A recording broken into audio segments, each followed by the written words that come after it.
السلام عليكم ورحمة الله وبركاته.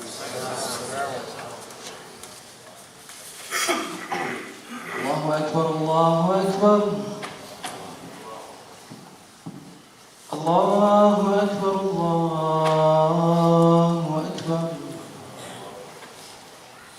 أشهد أن لا إله إلا الله أشهد أن لا إله إلا الله أشهد أن محمدًا رسول الله أشهد أن محمدًا رسول الله حي على الصلاة حي على الصلاة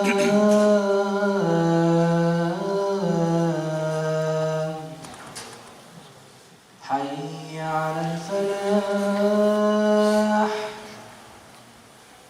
حي على الفلاح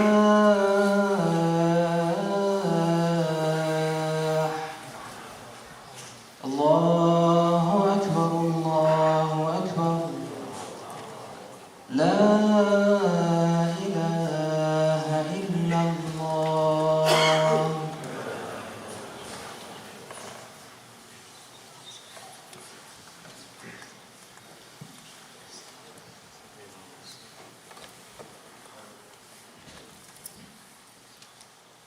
الحمد لله الذي يغفر الذنوب ويستر العيوب. الحمد لله الذي يقلب القلوب ويحيي الأرض بعد موتها. وأصلي وأسلم على نبينا محمد المبعوث رحمة للعالمين وعلى آله وصحبه أجمعين. أما بعد، فيا عبد الله، هل أحسست في قلبك من قبل بقسوته وأنك تسمع المواعظ ولا تتأثر بها؟ حتى القرآن تقرأه ولا تلتذ به ولا يؤثر في قلبك، وإن كان يؤثر فهو يؤثر دقائق معدودة. هل تشعر بوحشة بينك وبين الناس فلا تكاد تصبر على أذاهم وتكره، يعني لا تكاد تستسيغ مجالستهم ومؤانستهم؟ هل تشعر بوحشة ما بينك وبين الله تعالى فتثقل عليك العبادات، فتكون العبادات ثقيلة وإن فعلتها، وإن يعني دافعت نفسك وأقمت عباداتك فلا تكاد تقيمها صحيحة، فصلاة بلا روح بلا خشوع وتلاوة قرآن بلا تدبر؟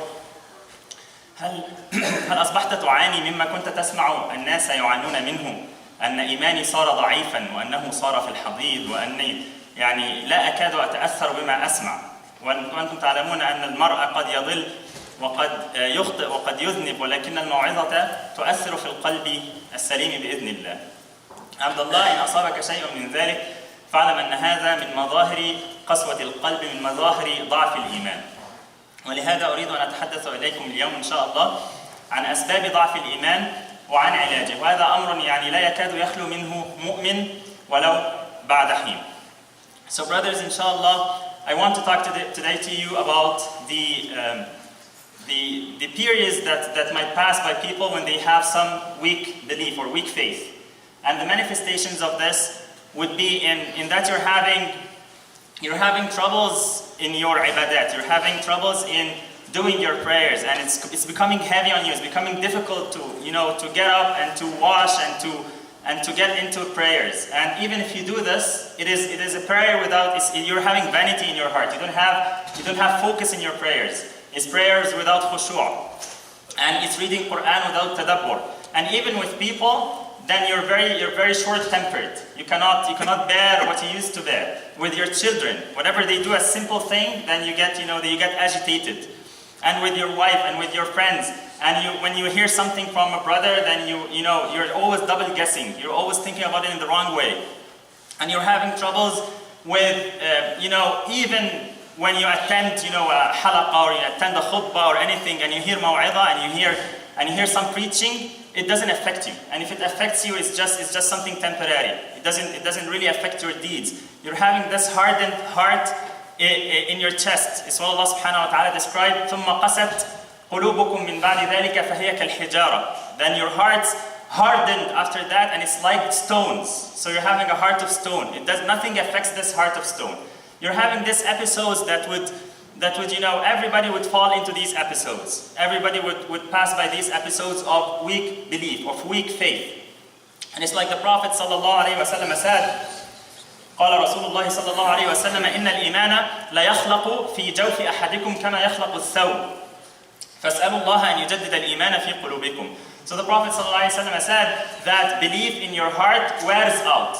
It's just like when you get some new clothes and they are new and shiny and good in the beginning, and then after you wear them some time, they wear out. This is what happens with everything. When you get something new, it's always nice, it's always good, and then when you use them a bit, then they start wearing out, they start being exhausted. This is what happens to your iman in your chest. And that's why the Prophet ﷺ is recommending to you that you ask and you seek from Allah subhanahu wa ta'ala to renew iman in your hearts.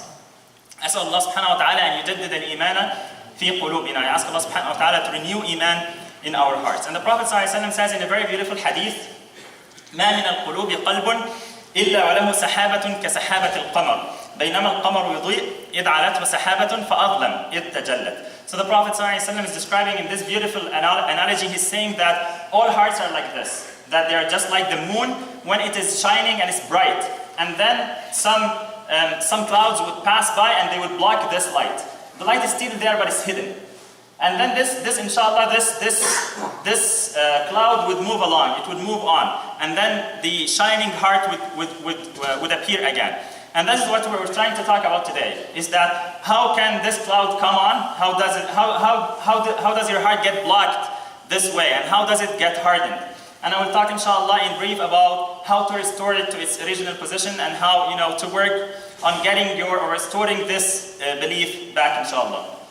سأتكلم إن شاء الله عن أسباب ضعف الإيمان وعن علاج ضعف الإيمان. فأما عن أسباب ضعف الإيمان يقول بعض السلف من فقه العبد أن يتعاهد إيمانه هل يزيد أو ينقص ومن فقه العبد أن يعلم نزغات الشيطان من أين تأتي. So it is the reason why we're talking about the reasons behind falling into these episodes, that one of the scholars he talks about this. He says that this is a manifestation, a sign of your knowledge, or your awareness, is that you think about your heart and you think whether your belief is getting higher or it's getting lower. You have to think about this, and you have to think about how shaitan approaches you. You have to know your openings, and you have to not lay your guard down. So we'll talk about these in brief in the beginning, inshallah. So can I just ask the brothers to come a little bit closer? Jazakumullah khairan. So we have some more space in the back. أرجو أن يفسح الإخوة للآخرين في الخارج. جزاكم الله خيرا. تفسحوا في المجالس يفسح الله لكم. بارك الله فيكم. فنتحدث أولا إن شاء الله عن أسباب ضعف الإيمان. وأولها الابتعاد عن أجواء الإيمان، الابتعاد عن الصحبة الصالحة. وأنتم تعلمون إذا أراد المرء أن يتقن صنعة ما فإنه يجلس بين من يحترفونها. So brothers, the first point is in the reasons why we get into those episodes of weak belief or weak faith is staying away from a good company. And you know that if someone wants to perfect some skill or anything, he sits with people who are busy with this skill. So if you want to perfect, for example, some computer technology, you sit among people that are doing this business, this technology. This is natural. If you want to master English, you sit with people who speak good English. This is natural, and everybody thinks this way. And it's the same with your belief. Your company is very important. واصبر نفسك مع الذين يدعون ربهم بالغداة والعشي يريدون وجهه ولا تعد عيناك عنهم تريد زينة الحياة الدنيا. So in the Quran, Allah subhanahu wa ta'ala is telling that to the Prophet that you should stay among those who pray to their Lord all day, and don't get your eyes away from them, don't get your attention away from them, and get distracted by the dunya. So you have to keep yourself in a good company of people who are sharing your same interests, who are sharing your same priorities, that you want to focus on getting closer to Allah subhanahu wa ta'ala. This is wallahi of eminent importance. And as long as you are in a good company, and as long as you are with brothers who are trying to rectify you, are trying to correct you, and you correct one another, this is the company you want to stay in. As long as you distract yourself away from this company, then you deviate. الأمر الآخر هو الانشغال بالدنيا وهو شديد التعلق بالأول. فالحرص على الدنيا والسعي وراءها وطلب الجاه فيها من أهم أسباب ضعف الإيمان. وفي الحديث ما ذئبان جائعان أرسلا في غنم بأفسد لها من حرص المرء على المال والشرف لدينه. So the Prophet ﷺ mentions in this hadith that I'll just describe the hadith. So now we're talking about hubb dunya, we're talking about focusing in dunya, we're talking about preoccupying your brains with dunya. You're thinking about dunya day and night. So the Prophet ﷺ is describing in this hadith, if you're having like a herd, or if you're having like a group of sheep, and then some wolf comes and attacks this sheep. So the wolf, what it does, it's not in the hadith, but this is something understood. It's something we can understand. What does the wolf do? Does the wolf grab some sheep and eats it? He doesn't do this, right? He gets into the herd and he destroys it all. He eats, he grabs the meat of this, he grabs a morsel of this, he destroys the whole herd.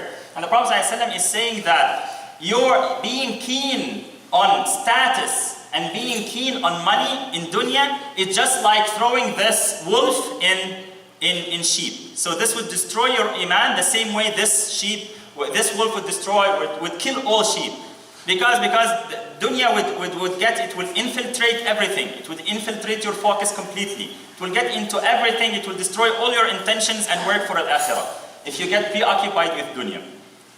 الأمر الثالث هو طول الأمل. فمن طال أمله نسي الآخرة وسوف في التوبة ورغب في الدنيا وكسل عن الطاعة وأسرع للمعصية. So the third important point here is having lots of hope in this dunya, living your people and wallahi, when I'm talking about this, I actually chose this topic because I'm suffering from this. So I'm not talking from a hoti. This is a little bit high, but it doesn't go this way. I'm talking to myself just like I'm talking to the brothers. So the problem is that we have this hope in dunya. So much in our hearts that we feel that we're not gonna die. And whenever we see people being killed, we see people being, having some disasters and stuff like this, we see people dying in accidents, we see all of this, and we might even take a person and bury him or her in the grave, and our hearts don't change. We think this happens to others, it doesn't happen to me. And this is how we approach everything in this life. And when you do this, when you think about yourself as living forever, and you put all these hopes for dunya, then you naturally forget al-akhirah. Because the Prophet ﷺ told us that hearts can be preoccupied, and al-qulub tamtali. So the hearts can be preoccupied. They are preoccupied with dunya or akhirah. You cannot join them together in your heart. And me talking about this, it doesn't mean that you don't go and work, you don't go and study and do anything of the dunya. I'm not talking about this, of course, and this should be implicitly understood. I'm just talking about don't make your focus in the dunya. Don't make your priorities in the dunya. Don't make, you're always thinking about the dunya. You're always thinking about living forever. You're always thinking about building in this dunya, and you're not thinking about building in al-akhirah. The focus should be there and not here. أما الأمر الرابع فهو الابتعاد عن تحصيل العلم الشرعي. وخاصة بالكتب التي تقسي القلب أو المسلسلات أو اليوتيوب أو مواقع التواصل الاجتماعي وكثرة الجدال وكثرة الخوض في الأمور وكثرة تتبع الأخبار وكثرة قراءة هناك من يدمن القصص ويدمن الروايات ومن يدمن هذه الأشياء كلها تقسي القلب وتبعده عن السير إلى الله جل وعلا. So the fourth point is staying away from seeking the knowledge that Allah subhanahu wa ta'ala has commanded you to seek or has recommended to you to seek, the knowledge of Sharia, the religious knowledge, and you preoccupy your time with doing other stuff. You're reading about philosophies, you're reading about the news, you're getting into debates with your friends on Facebook, you're reading about what happened to this, you're reading what happened to that, you're reading, you're even wasting your time in reading those, novels. They're big novels, fat novels, and they are bestsellers, and people, are wasting their times in it. Of course, naturally, when you get attracted to this, it's just like being in a bad company. It has the same effect. So those are very important reasons that we have to think about. And there are other reasons, of course, but I'm just making, inshallah, some focus on the important things. وكثرة الكلام ينسي بعضه بعضا. فالأمور هي أولا الابتعاد عن أجواء الإيمان. ثانيا الانشغال بالدنيا. ثالثا طول الأمل. رابعا الابتعاد عن العلم الشرعي. So the four reasons I mentioned, I will just sum them up again now. The first is staying away from a good company. The second is being preoccupied with dunya, preoccupied with life. The third is having lots of hope in this dunya, having ample extended hopes in the dunya. And the fourth is staying away from the knowledge of Sharia and occupying yourself with other matters. أقول قولي هذا وأستغفر الله لي ولكم.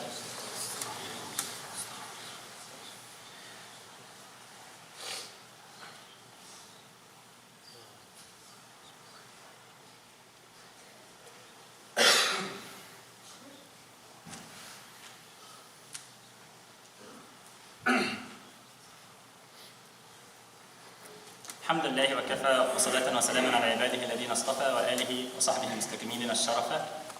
أما بعد، عباد الله، ذكرت لكم شيئا من مظاهر ضعف الإيمان ومن أسبابه، وأذكر لكم إن شاء الله الآن شيئا من العلاج. So brothers, we talked about the signs of some of the signs of manifestations of having weak faith, and we talked about some of the reasons of falling into these episodes. And now inshallah we'll discuss together very briefly some of the cures. So brothers, إخواني، يعني أول شيء ينبغي أن نفهم أن هذا الإيمان يعني أساسه في القلب، وإن كان الإيمان قولا وعملا، ولكن أساس الإيمان في القلب. فعلاج ذلك القلب لا يكون إلا بالقرآن. So brothers, we have to understand that the root of the problem we're having is in the heart. Is that you're having this weak faith in your heart. So you cannot cure your heart except with the main thing to cure your heart is Quran. Allah subhanahu wa ta'ala يقول وَنُنَزِّلُ مِنَ الْقُرْآنِ مَا هُوَ شِفَاءٌ وَرَحْمَةٌ لِلْمُؤْمِنِينَ. So Allah subhanahu wa ta'ala reveals from the Quran, those ayat that are healing and it's mercy for the believers. So these are, you have to believe, you have to take and address the Quran this way. You have to perceive the Quran this way. Is that, wallahi, if we think of it this way, then we'll be having the Quran as a priority in our lives. Then we'll be reading it with this expectation, is that we're reading this to heal our hearts. And this is what Allah subhanahu wa ta'ala says, so of course we believe it. وإنما يأتي العلاج من التدبر والفهم. So the root of healing here, or the root of curing your hearts, is to reflect and understand the verses. This is very important, that you read the Quran with understanding. I'm not saying that if you do not understand the Quran, don't read it. Of course, when you read the Quran, you get thawab anyways. But I'm saying that it is much more effective in your heart if you focus on what you're reading. If you bring your attention to the Quran, you're reading and you understand what Allah subhanahu wa ta'ala is saying, and you're reflecting upon it to the extent of knowledge you have. يقول الله جل وعلا كتاب أنزلناه إليك مبارك ليدبروا آياته وليتذكر أولو الألباب. So Allah subhanahu wa ta'ala revealed this Quran, this blessed Quran, so that people would reflect upon its signs. And that people who have minds, people who have thinking, who have brains, they would remember and understand. وقد كان النبي صلى الله عليه وسلم ربما قام ليلة يتلو آية واحدة يكررها. So the Prophet ﷺ sometimes would stand up the night, praying the night with only one ayah, repeating it and reflecting upon it. Just like one mentioned in the hadith, the Prophet ﷺ stand the night saying, إن تعذبهم the ayah, إن تعذبهم فإنهم عبادك وإن تغفر لهم فإنك أنت العزيز الحكيم. So the first cure is definitely thinking and pondering about the verses of the Quran. The second cure, which is pretty much related to this, is remembering Allah subhanahu wa ta'ala, dhikrullah. فذكر الله سبحانه وتعالى جلاء القلوب وهو روح الأعمال الصالحة وهو طريق الفلاح. قال الله سبحانه وتعالى واذكروا الله كثيرا لعلكم تفلحون. So this dhikrullah, remembering Allah subhanahu wa ta'ala, this is the main route, this is the straight path to achieving success in the hereafter. Allah subhanahu wa ta'ala says, وَاذْكُرُوا اللَّهَ كَثِيرًا, remember Allah subhanahu wa ta'ala a lot, لَعَلَّكُمْ تُفْلِحُونَ, so that you might achieve success. وَهُوَ وَصِيَّةُ اللَّهِ لِعِبَادِهِ الْمُؤْمِنِينَ يَا أَيُّهَا الَّذِينَ آمَنُوا اذْكُرُوا اللَّهَ ذِكْرًا كَثِيرًا. Allah subhanahu wa ta'ala recommended this for you. O you who believe, remember Allah subhanahu wa ta'ala a lot. It's not just something you do in your free time or anything. This should be preoccupying your brains, that you're remembering and your hearts. You're remembering Allah subhanahu wa ta'ala a lot. ووصية النبي صلى الله عليه وسلم للمسلمين عندما جاءه رجل يسأله أن شرائع الإسلام كثرت عليه فقال مرني بأمر أعتصم به فقال لا يزال لسانك رطبا بذكر الله. So one of the companions came to the Prophet ﷺ and he told him that we have lots of there's lots of things in Islam, and you know, it's getting too much. So tell me about something that I can stick to. And you know, of course, he has to do the obligatory stuff, but he's just saying, you know, there's lots of recommended stuff. There is lots of paths to Allah Subhanahu wa Taala, and they are all accompanied in the straight path that the Prophet ﷺ prescribed to us. But now he wants something to stick to, and this, inshallah, would lead him to success. And the Prophet ﷺ did not invent anything. It's just the same thing in the Quran. The Prophet ﷺ recommended to him. He said, لا يزال لسانك رطبا بذكر الله. So let your tongue be always moist with the remembering of Allah Subhanahu wa Taala. Always remembering Allah Subhanahu wa Taala. ألا بذكر الله تطمئن القلوب. Through remembering Allah Subhanahu wa Taala, then your hearts should be satisfied. Your heart, you should not have this. You know, people, and this is also a sign of weak belief, that people, whenever they are inflicted with anything, whenever they have any troubles in their life, is that they get worried so much, and you know, and they can say things like, "I'm sorry, I'm not in the mood because, you know, I'm preoccupied with things," and stuff like this. Ya akhi, ala bidhikri Allahi tatma'innu al-qulub. Just remember Allah Subhanahu wa Taala. Remember that you have a Lord that, inshallah, He is قائم على كل نفس بما كسبت. He made it upon Himself, inshallah, to give you rizq. He made it upon Himself to bless you. Just you go to Him. You just turn your attention to Allah Subhanahu wa Taala. قال رجل للحسن البصري يا أبا سعيد أشكو إليك قسوة قلبي. So a person said to Al-Hasan al-Basri, he went to him and he complained about his heart. He said, my heart is hardening. What should I do? So Al-Hasan al-Basri said, أذبه بالذكر. So if it is getting that hard, then you can remove this hardness with dhikr. You can, inshallah, what is it, Aban? You can make it dissolve with dhikr.